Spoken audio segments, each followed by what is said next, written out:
Hey guys, Chris here. So today I want to start talking about something that I want to start talking about on the channel, and that's how I pay for my car hobby.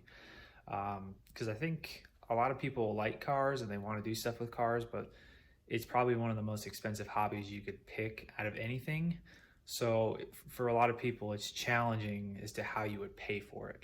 So I just want to talk about how I do it, and maybe it'd be helpful to other people to see maybe a different way or a different approach to what you're doing. So basically what I'm trying to do with my racing hobby is sponsorship. I always get asked if I am sponsored and all that kind of stuff, but no.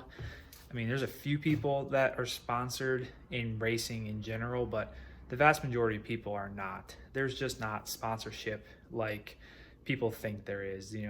I'm not getting paid 100% to do this. I'm paying 100% out of my own pocket to do this. So sponsorship just doesn't really exist. So you have to find a way to pay for it yourself. And my approach really is with passive income. You might have heard of it, you might have not, but really there's two different types of income. There's active income and then there's passive income.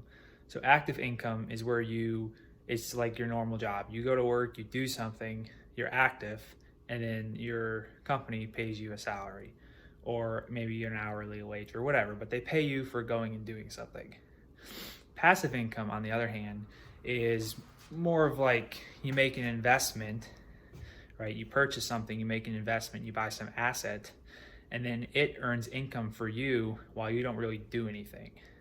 So an example would be if you buy stock in a company and then they pay you dividends every 3 months or every month or every 6 months or whatever. So it's passive because you're not doing anything to earn that income. It's just being generated on its own with little to no effort for yourself. So what I'm trying to do is what I did for a long time, especially when I first started out, was I paid for my racing out of my normal salary. Like that's the only income I had. I had one source of income.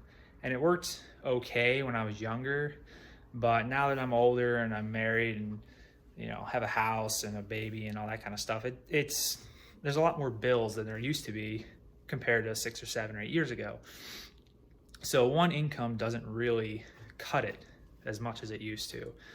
So what I want to start doing is exploring other sources of income and using the other sources of income to pay for racing, and have my salary, my normal income, pay for normal adult responsibilities, a mortgage, utilities, food, gas, streetcars, stuff like that. That should be my normal salary, and then I want to have separate sources of income which pay for the car hobbies, like the Corvette or the race car. They should be separate because then it's a lot less stress on your normal finances. So what I'm doing is, what I want to do in this video is just go over my different sources of income and then give you a rough idea of what they are and then how they can contribute to racing and how it keeps the spinning separate from my normal spinning. Okay, so at the moment I have 6 different sources of income. So I want to talk about those 6 different ones, just a little bit what they are, and then how I try to plan to use them for racing. So the first one's my salary. Obviously, pretty much everybody has this one. You have a salary, you go to work, you do something. So that's your active income. And it's the biggest one too. So I'm not going to talk about it a lot because but there's no point in talking about it. It's just a job. Second source is savings account interest. So I have like 4 or 5 different savings accounts for various different purposes. One was saving up to buy the Corvette, so there's not really much in that one anymore. I have another one that's meant for saving up expenses for the race car. And then we have one for vacations, and we have ones for emergencies, and we have one for something else. So all the money that you have in those savings accounts, they get paid an interest rate, right? So that's a source of income. A lot of people don't think of that, I don't think, but that money that you earn in interest each month from having money in a savings account, that's a source of income. It's actually probably the most true form of passive income because you literally do nothing to earn that money. You put the money in the savings account, and then the bank pays you the interest rate percentage of it, at the end of each month. So it's the most passive thing there is. So I count that as my second source. Number 3 is crowdfunded real estate. So I invest with this company called Fundrise, which basically a bunch of people give them money and then they go out and make real estate deals. And then when they make money on their real estate deal, they pay a portion of that back to the investor as a dividend. So that's a pretty good one for me. I earned a decently good amount of money from that. It's like $300 or $400 a year, which, to put it in reference, a race entry fee is usually $500. So if I earn $400 from that a year, that pays for almost an entire entry fee every year. Okay. So the next one would be stock dividends. This is it's a traditional old school one, but it's also one of the best sources because it's one of the lowest taxed forms of passive income. So I own stocks from various different companies, and they pay me dividends mostly quarterly. I have a few that are monthly, but mostly are quarterly. So all that is you buy a tiny portion of a company, and then the dividend is just a portion of the profits that they share with the shareholders. So because you invested in them, you gave them capital, they return a portion of their profit to you as a dividend. So that's source number 4. Source number 5 is I have these things, it's called crowdfunded bonds. Basically what they are, it's a similar idea to crowdfunded real estate, but what it is you invest with this company, you buy bonds from this company, and then they lend that money out to small businesses.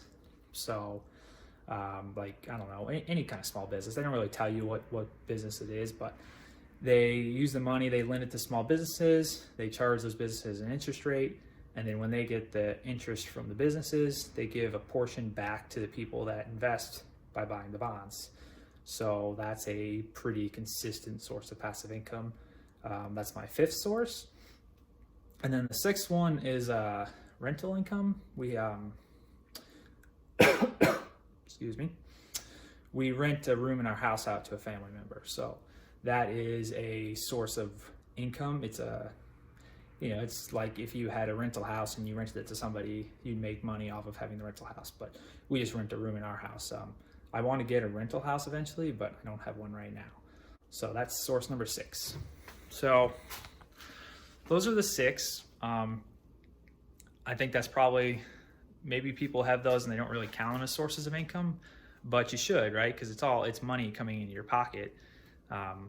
So what I'm trying to do is pay for normal stuff with my salary and then have the passive income sources go towards the cars, right? So if I earn a couple $100 from the real estate crowdfunding and a couple $100 from the stock dividends and $100 from the bonds and, et cetera, that adds up over the course of the year to be a decent amount of money that I could use to spend on my hobbies. For an example, last month I made, I think it was like $318 from all my 5 different sources of passive income. It was like $318, which the Corvette, it's financed. I didn't pay cash for it because why would you? I mean, financing's so cheap right now. So it's financed, and my payment is $331 a month.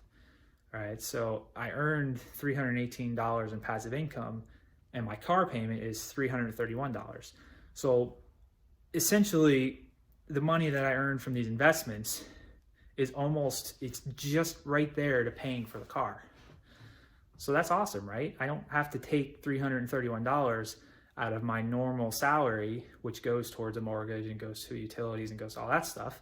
I don't have to take the money out of that for the Corvette payment. I could just take it out of my passive income streams. And then in 3 months, I'll earn another bit of money like that. And it just keeps going. So it's a great way to earn more money, but also to earn separate side money, which can go towards hobbies. So that's it. Those are my 6 sources of income, 1 active and 5 passive. And like I explained, what my goal is for them to be able to pay for the hobby. So hopefully you found this kind of information interesting. If you did, go ahead and comment and let me know that you found it was interesting, or if you don't like it, also let me know.